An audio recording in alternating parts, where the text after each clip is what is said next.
जय श्री कृष्णा दोस्तों, आप सभी का हमारे YouTube चैनल AR ज्ञान गंगा में स्वागत है।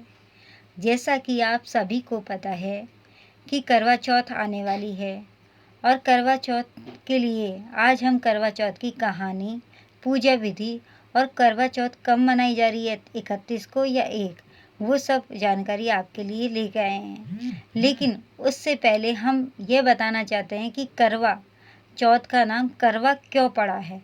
इसकी कहानी हम आपके लिए लेके आए हैं। देवी करवा अपने पति के साथ तुंगभद्रा नदी के पास रहती थी।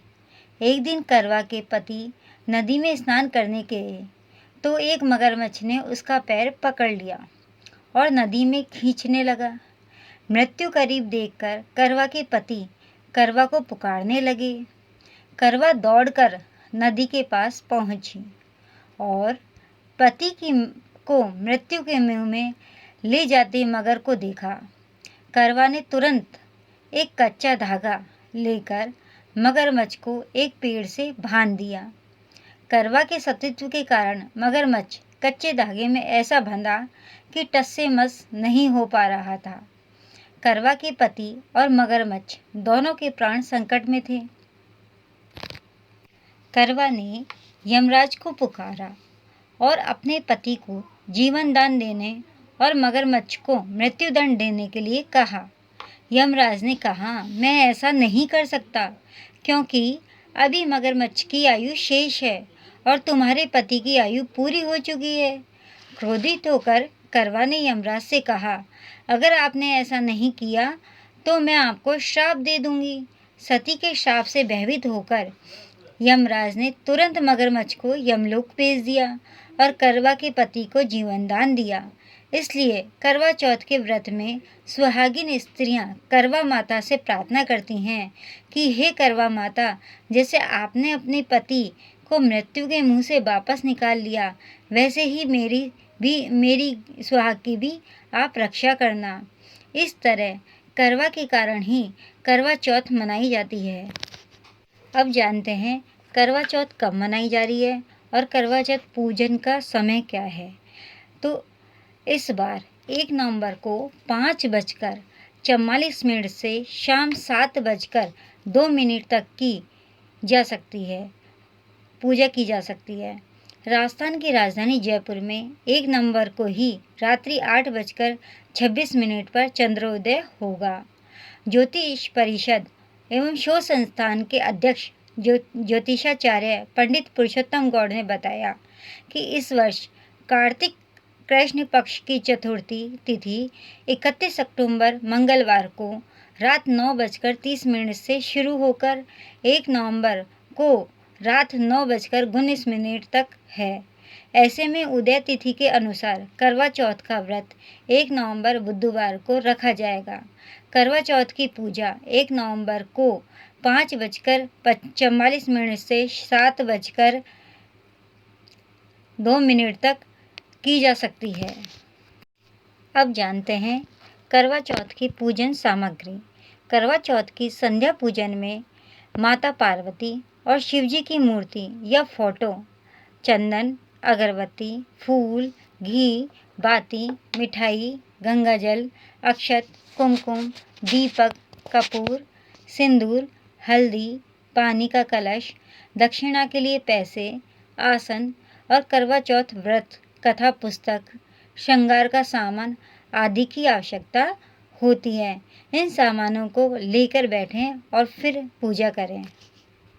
अब आपको हम करवा चौथ की कहानी सुनाते हैं। करवा चौथ की कहानी इस प्रकार है। बहुत समय पहले की बात है। एक साहूकार के 7 बेटे और उनकी एक बहन करवा थी। सभी 7 भाई अपनी बहन से बहुत प्यार करते थे तथा यहाँ तक कि वे पहले उसे खाना खिलाते और बाद में स्वयं खाते थे। एक बार उनकी बहन ससुराल से मायके आई हुई थी। शाम को भाई जब अपना व्यापार व्यवसाय बंद कर घर आए तो देखा उनकी बहन बहुत व्याकुल थी। सभी भाई खाना खाने बैठे और अपनी बहन से भी खाना खाने का आग्रह करने लगे, लेकिन बहन ने बताया कि उसका आज करवा चौथ का निर्जल व्रत है और वह खाना सिर्फ चंद्रमा को देखकर उसे अर्घ्य देकर ही खाना खा सकती है। चूँकि चंद्रमा अभी तक नहीं निकला, इसलिए वह भूख प्यास से व्याकुल हो उठी। सबसे छोटे भाई को अपनी बहन की हालत देखी नहीं जाती और वह दूर पीपल के पेड़ पर एक दीपक जलाकर चलने की ओट में रख देता है। दूर से देखने पर वह ऐसा प्रतीत होता है कि जैसे चतुर्थी का चांद उदित हो रहा हो। इसके बाद भाई अपनी बहन को बताया कि चांद निकल आया है, तुम उसे अर्घ्य देने के बाद भोजन कर सकती हो। बहन खुशी के मारे सीढ़ियों को पर चढ़कर चांद को देखती है और उसे अर्घ्य देकर खाना खाने बैठ जाती है। वह पहला टुकड़ा मुंह में डालती है तो उसे छींक आ जाती है। दूसरा टुकड़ा डालती है तो उसके बाल निकल आता है और जैसे ही तीसरा टुकड़ा मुंह में डालने की कोशिश करती है तो उसके पति की मृत्यु का समाचार उसे मिलता है। वह बौखला जाती है। उसकी भाभी उसे सच्चाई से अवगत कराती है कि उसके साथ ऐसा क्यों हुआ। करवा चौथ का व्रत गलत तरीके से टूटने के कारण देवता उससे नाराज हो गए हैं और उन्होंने ऐसा किया है। सच्चाई जानने के बाद करवा निश्चय करती है कि वह अपने पति का अंतिम संस्कार नहीं होने देगी और अपने सतीत्व से उन्हें पुनर्जीवन दिलाकर रहेगी। वह पूरे 1 साल तक अपने पति के शव के पास बैठी रहती है, उसकी देखभाल करती है।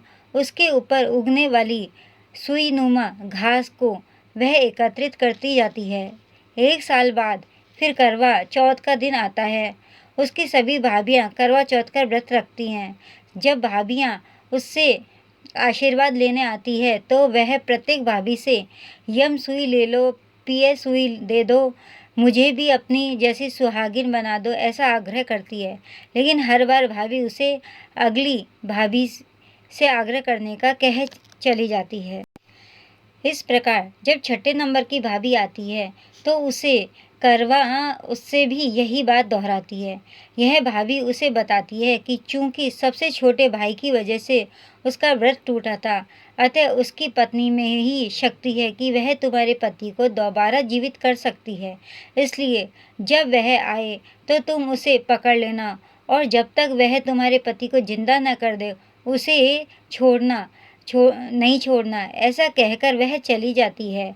सबसे अंत में छोटी भाभी आती है। करवा उनसे भी सुहागिन बनने का आग्रह करती है, लेकिन वह टालमटोली करने लगती है। इसे देख करवा उन्हें जोर से पकड़ लेती है और अपने सुहाग को जिंदा करने के लिए कहती है। भाभी उससे छुड़ाने के लिए नौचती है, खसोड़ती है, लेकिन करवा नहीं छोड़ती। अंत में उसकी तपस्या को देख भाभी पसीज जाती है और अपनी छोटी उंगली से को चीरकर उसमें से अमृत उसके पति के मुंह में डाल देती है। करवा का पति तुरंत श्री गणेश कहता हुआ उठ बैठता है। इस प्रकार प्रभु कृपा से उसकी छोटी भाभी के माध्यम से करवा को अपना सुहाग वापस मिल जाता है। हे श्री गणेश, माँ गौरी, जिस प्रकार करवा को चीर सुहाग का वरदान आपसे मिला है, वैसा ही सब सुहागिनों को मिले। जय श्री कृष्णा दोस्तों।